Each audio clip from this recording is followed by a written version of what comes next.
Bonjour, aujourd'hui je vais vous parler donc comme toujours de mal-être et puis de la dépression. Je vais vous parler du mal-être des personnes âgées. Lorsqu'on parle du mal-être et de la dépression, la plupart du temps on pense pas aux personnes âgées et puis on pense presque jamais aux personnes âgées, comme s'ils étaient exclus. Pourtant c'est pas vrai. Pourtant les personnes âgées sont aussi touchées que les jeunes du mal-être et de la dépression. Et ceci pour plusieurs solitudes. Voilà. La solitude, surtout pour ceux qui perdent leur partenaire de vie, c'est-à-dire qui perdent soit leur femme, soit leur époux et qui deviennent veufs ou veuves. Voilà.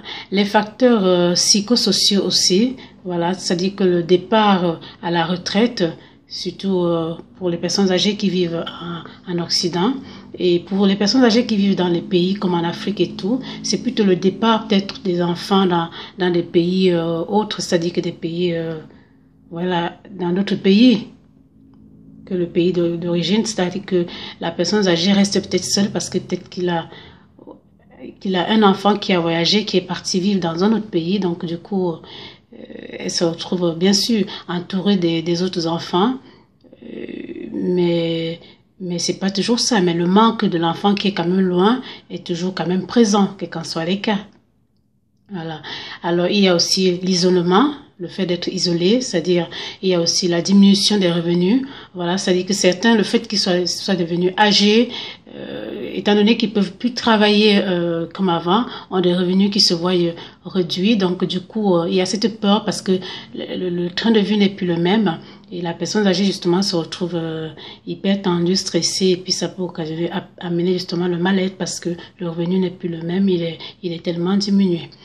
Il y a la disparition justement de certains plaisirs de la vie, par exemple la perte du sens du goût lié à la prise de médicaments. Ça peut aussi être la perte peut-être des jambes, le fait de ne plus pouvoir se déplacer comme il faut. Ça peut être aussi la perte de l'ouïe, de ne plus pouvoir entendre comme il se doit. Voilà.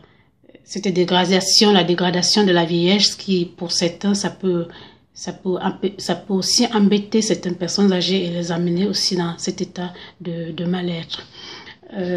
Et à l'entrée aussi en institution et la désorientation, justement, le chagrin de ne plus disposer de ses souvenirs et de son cadre de vie familier. Voilà.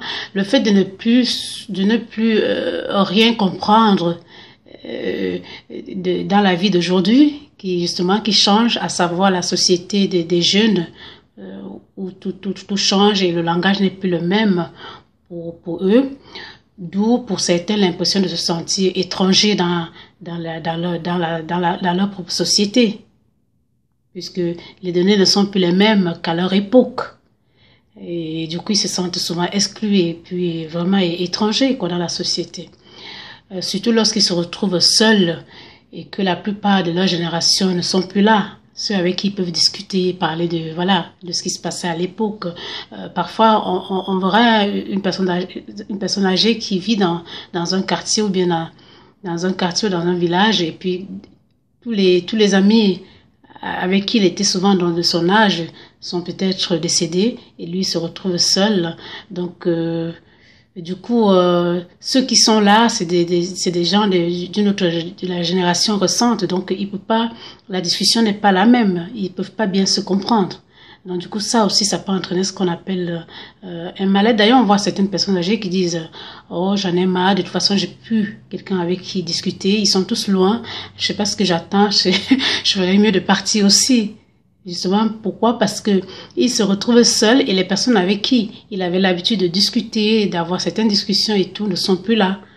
Donc, d'un coup, c'est ce mal-être qui lui donne l'envie de dire qu'est-ce que je fais encore là, je ferais mieux de partir. Voilà, ils sont tous loin, mes copains. Alors, il y a aussi le fait justement d'être immobile, de ne plus pouvoir se déplacer comme on veut. Donc, pour ne citer que ces symptômes-là et tout, j'aimerais attirer dans votre attention qu'il est important quand même de faire, d'être un peu à l'écoute et puis de remarquer un peu ce mal-être qui peut aussi très bien se développer justement chez les personnes âgées. Et si on se rend compte que c'est le cas, leur venir tout de suite en aide et surtout tâcher de pas d'être toujours à leur côté, de pas les laisser seuls, quoi, de les assister, de les assister très souvent, autant pour ceux qui sont à la maison que pour ceux qui sont dans les institutions et tout, de vraiment de leur rendre visite, de les entourer, d'essayer de rentrer un petit peu dans leur, on va dire dans leur discussion, la discussion de leur époque, même si on n'est pas trop là-dedans, mais voilà, de les accompagner un petit peu, quoi. Alors, je vous remercie.